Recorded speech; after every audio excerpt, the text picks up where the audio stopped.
Assalamualaikum warahmatullahi wabarakatuh. Alhamdulillahirabbil alamin. Allahumma shalli wa sallim ala sayyidina Muhammadin wa ala ali sayyidina Muhammad. Pemirsa TV Islamik yang dimuliakan Allah Subhanahu wa taala, kita sudah memasuki bulan haji yang dalam kalender Hijriah kiri disebut Dzulhijjah, yang dalam Islam kita merayakan hari raya kurban, kemudian ada kegiatan kurban.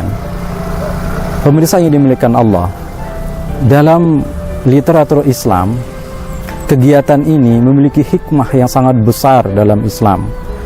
Di antaranya adalah ada dimensi ketauhidan. Dimensi ketauhidan ini di dalam Al-Quran disebutkan bagaimana kita meneladani Nabi Ibrahim alaihissalam dan Nabi Ismail alaihissalam.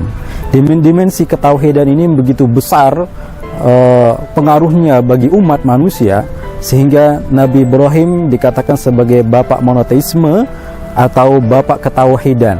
Beliaulah yang awalnya memberikan pencerahan kepada manusia tentang agama tauhid atau agama monoteis yang mengesahkan Tuhan. Maka Nabi Ibrahim sering disebut juga dengan bapak para nabi.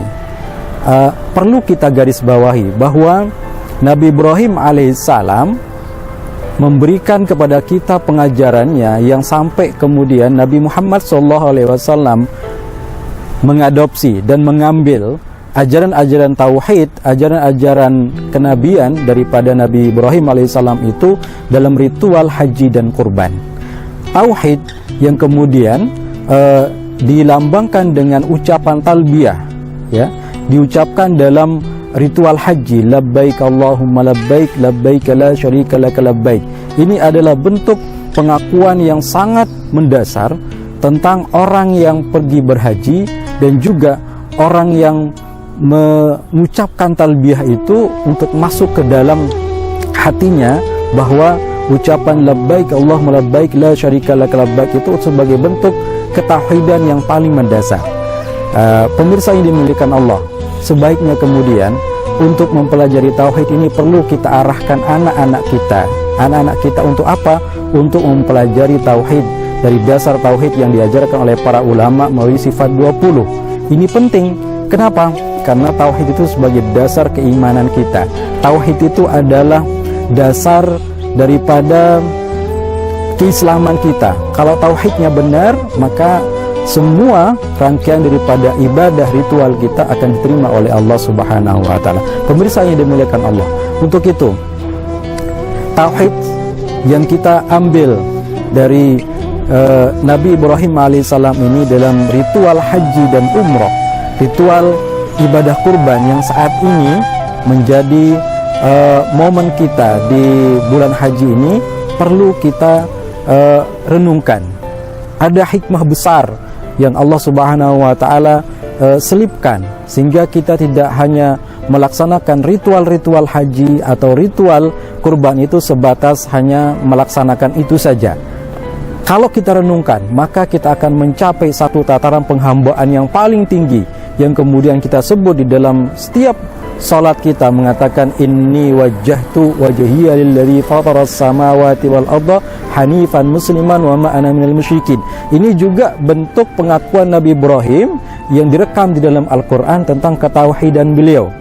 Nah, para pemirsa yang dimuliakan Allah, perlu kita arahkan anak-anak kita, anak turun kita, generasi kita untuk mempelajari tauhid yang benar, tauhid yang selamat, sehingga mereka juga selamat sampai akhirat nanti.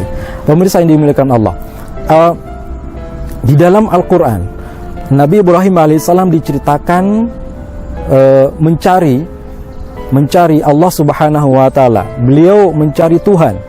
Yang awalnya beliau itu mencari, awalnya adalah bintang, kemudian bintang lenyap, muncullah bulan, bulan lenyap sehingga muncullah matahari. Itu dikatakan Tuhan.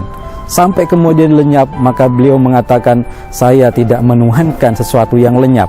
Maka Nabi Ibrahim ini adalah dasar ketauhidan, yang meletakkan dasar ketauhidan itu, sehingga umat Islam atau umat manusia tidak terperosok kepada penuhanan terhadap selain daripada yang esa, yaitu al-haq Allah Subhanahu wa taala. Pemirsa yang dimuliakan Allah, ini dimensi yang pertama, yaitu dimensi ketauhidan. Kemudian yang kedua, bahwa ada dimensi spiritual yang kedua. Allah titipkan dalam ritual haji dan umroh dan ritual daripada kurban kita ini, yaitu dimensi sosial.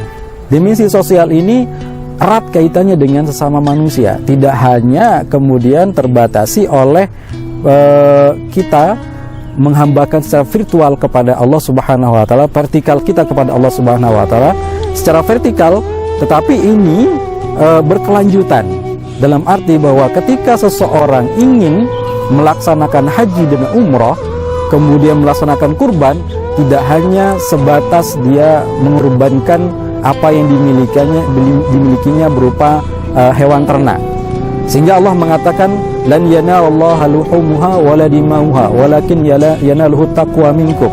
Artinya bahwa proses daripada pelaksanaan ibadah kurban itu tidak hanya berhenti ketika seseorang menyembelih sapi, menyembelih kambing dan sebagainya, tetapi yang paling utama adalah spirit daripada ketakwaannya kepada Allah Subhanahu wa taala. Bisa saja orang kemudian pergi haji tidak melakukan spirit daripada ibadah yang menjadi landasan daripada keikhlasan kita kepada Allah Subhanahu wa taala. Spiritnya adalah dia ingin dipanggil Pak Haji, dia ingin kampanye, nanti di kampanye dia terpampang namanya menjadi haji. Itu adalah spirit yang kemudian menjadikan seseorang tidak ikhlas kepada Allah Subhanahu wa taala. Maka spirit atau motivasi kedua daripada hikmah daripada haji dan kurban ini adalah kita melaksanakan ibadah sosial ini secara vertikal kepada Allah Subhanahu wa taala dan juga bisa bermanfaat sesama manusia. Demikian yang dapat disampaikan, mudah-mudahan ada manfaatnya. Hadanallahu wa iyyakum ajmain. Allahumma waffiq ila aqwamit thoriq. Allahumma waffiq wal hadi ila siratal rasyad. Wassalamualaikum warahmatullahi wabarakatuh.